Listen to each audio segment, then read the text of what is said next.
Hello students, आज मैं आप लोगों को class 11th mathematics chapter number 1 sets में एक न्यू टॉपिक सबसेट को पढ़ाने जा रहा हूं, जो बहुत ही इम्पॉर्टेंट है। सबसे पहले मैं आप लोग को इसकी डिफिनीशन बता रहा हूं कि डिफिनीशन क्या है। A set A is said to be a subset of set B if every element of A is also an element of B. देखिए इसका मतलब क्या हुआ कि कोई भी सेट सबसेट तब कहा जाएगा, ठीक है, किसी भी दूसरे सेट का जब सेट ए के सभी एलिमेंट सेट बी में प्रेजेंट हों। देखिए जैसे मान लीजिए एग्जाम्पल मैं दे रहा हूँ। सपोज दैट एक सेट है 1 2 3 और एक है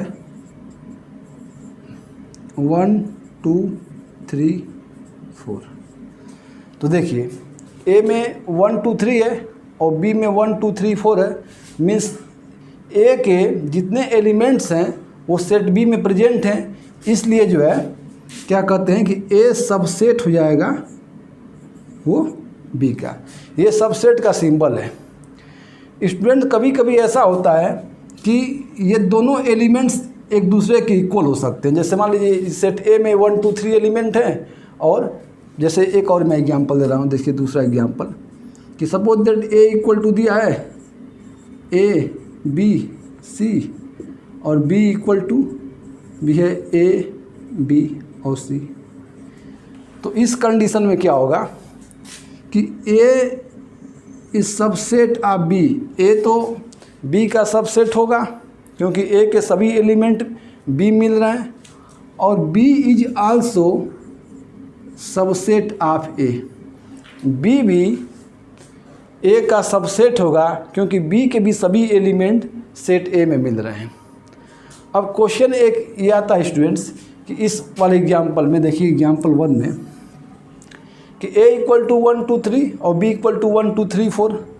तो ए तो बी का सबसेट हो गया, तो बी को क्या कहेंगे ए का। तो यहाँ पे एक आता है कि बी इज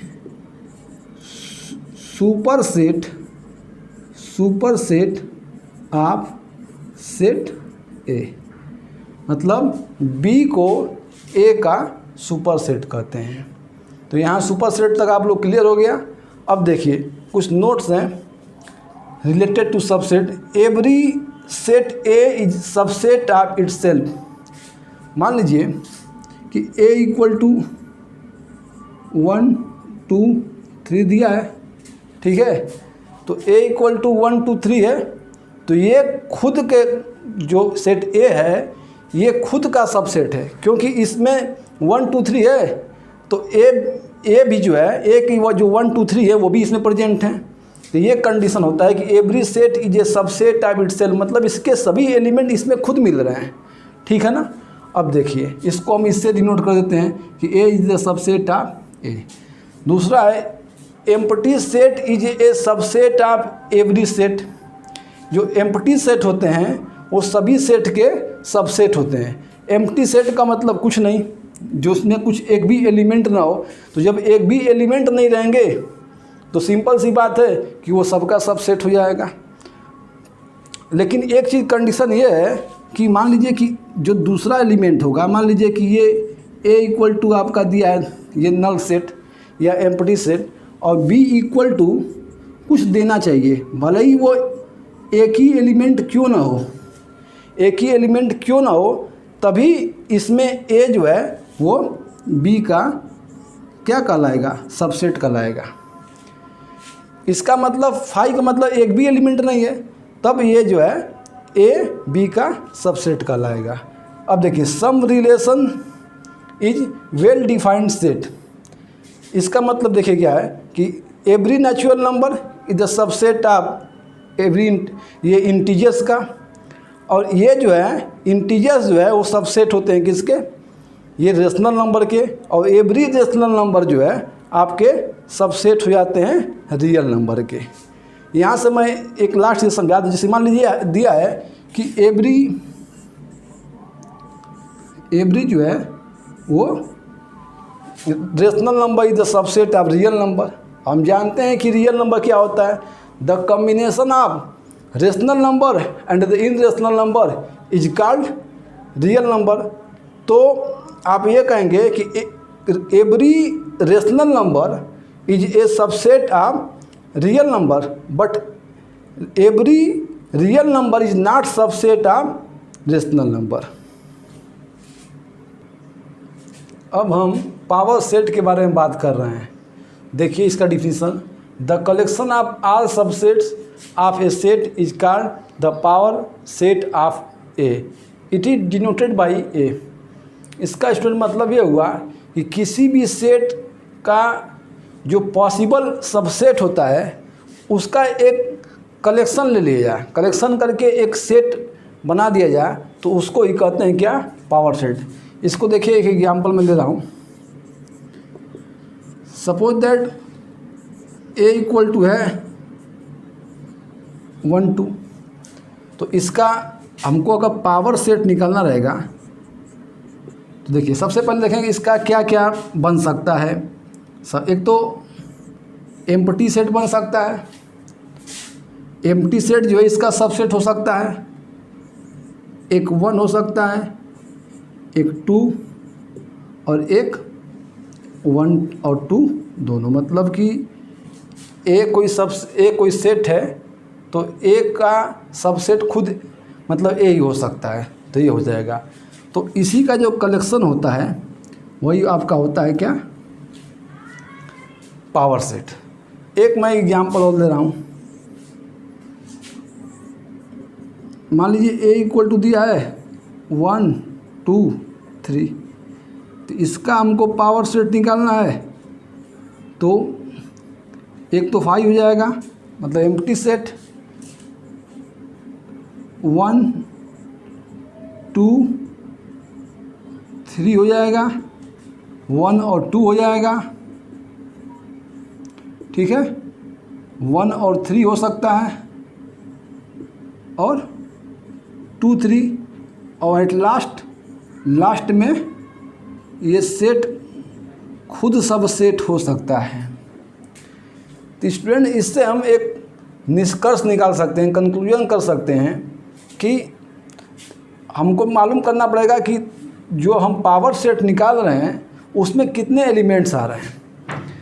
तो देखिए मान लीजिए कि अगर हम इसमें number of element, suppose that formula बना दे रहे हैं कि नंबर ऑफ़ एलिमेंट इसमें जो है सेट ए की मैं बात कर रहा हूँ, सेट ए में अगर m है तो हमको अगर निकालना है कि नंबर ऑफ, जैसे निकालना है कि number of elements in power set, तो ये आपका फार्मूला एक हो सकता है 2 के पावर m। अब देखिए कैसे मैं अब इसको बता रहा हूँ। इसमें कितने एलिमेंट हैं, इसमें 2 हैं, तो हमको इसका नंबर निकालना है तो 2 के पावर 2 इक्वल टू 4। तो देखिए 1 2 3 4, इसमें 4 है। इसमें देखिए टोटल कितने 1 2 3, तो 2 के पावर अगर हम 3 करेंगे तो कितना आ जाएगा, 8 आ जाएगा। तो काउंट कर लीजिए 1 2 3 4 5 6 7 8।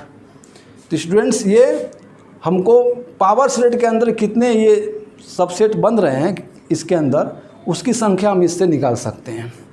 अब देखिए, अब यूनिवर्सल सेट की मैं बात कर रहा हूँ कि a set containing all elements of a problem consideration is called universal set. रोक दो स्टूडेंट्स। अब मैं ओपन इंटरवल और क्लोज इंटरवल के बारे में बात कर रहा हूँ। Open interval it is denoted by A comma B, ये आपका ओपन ये ब्रैकेट होता है, equal to x such that A, इसमें यक्स की जो वैल्यू है वो ए से बड़ी, ठीक है, और बी से छोटी। End points element not included, इसका मतलब स्टूडेंट ये होता है कि जो यक्स की वैल्यू है वो ए और बी के बीच के एलिमेंट की बात कर रहा है। एक बार देखिए, मान लीजिए सपोज दैट अगर यहाँ पे 5 लिखा है और 10 लिखा है, तो इसका मतलब यही हुआ कि 5 और 10 को छोड़कर जो बीच में आ रहा है उसको लेना है। 6, 7, 8 और 9। देखिए यहाँ पर लिख दिया है साफ साफ कि end points element not included. जो इंड पॉइंट्स के एलिमेंट है उनको इंक्लूड नहीं करना है, मतलब इसके बीच का 6, 7, 8, 9।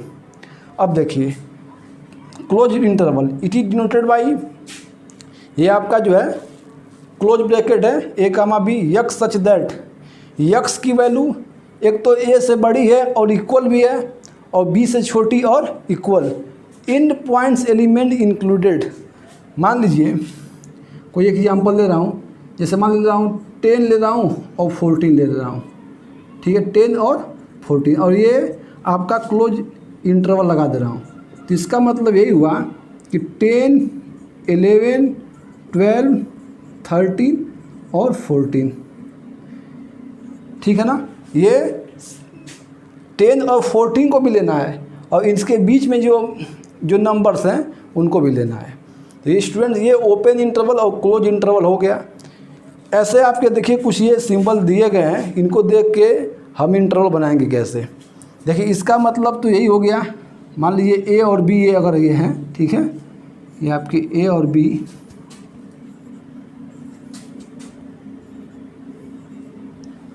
इसका हम बना सकते हैं। देखिए ये ओपन है तो ऐसे लिख सकते हैं, ये क्लोज्ड है। इधर से देखिए ये, इधर से ये क्लोज्ड और इधर से ये ओपन है, और इधर से ये ओपन और इधर से ये क्लोज है। इसको इस जैसे ये सिंबल ये लिखा हुआ है ऐसे, इस टाइप से कैसे लिख सकते हैं, तो देखिए ये x such that A, x की वैल्यू ए से बड़ी और बी से छोटी, ये x such that A equal भी हो जाएगा यहाँ पे, यक्स की वैल्यू ए के इक्वल, ठीक है, और बड़ी, और इसके इक्वल या छोटी। इसमें अगर हम ले रहे हैं यक्स सच दैट ए के इक्वल और ए से बड़ी, बट बी से जो है केवल छोटी होगी। और यहाँ पे यक्स सच दैट ए से बड़ी लेकिन यहाँ बी से छोटी और इक्वल भी, ठीक है स्टूडेंट्स। तो इस प्रकार आपका ये ओपन इंटरवल और क्लोज इंटरवल कंप्लीट हुआ। अब हम यूनिवर्सल सेट के बारे में बात कर रहे हैं। Universal set, A set containing all elements of problem under consideration is called universal set, it is denoted by you. इसका मतलब ये हुआ स्टूडेंट्स कि इस यूनिवर्सल सेट में हर प्रकार के सेट आते हैं, जैसे नेचुरल नंबर का सेट, इंटीजर्स का सेट, ठीक है ना, आपका रेशनल नंबर का सेट, किसी भी चीज़ का आ सकता है, रियल नंबर का सेट, मतलब इसमें सभी प्रकार के सेट जो है वो प्रेजेंट रहते हैं। इसका जो मेन, आप इसको अच्छी तरह समझने के लिए जब वेन डायग्राम हम पढ़ाएंगे, जो नेक्स्ट वीडियो में वेन डायग्राम बताएंगे, तो उसमें आप लोग को अच्छे से क्लियर हो जाएगा।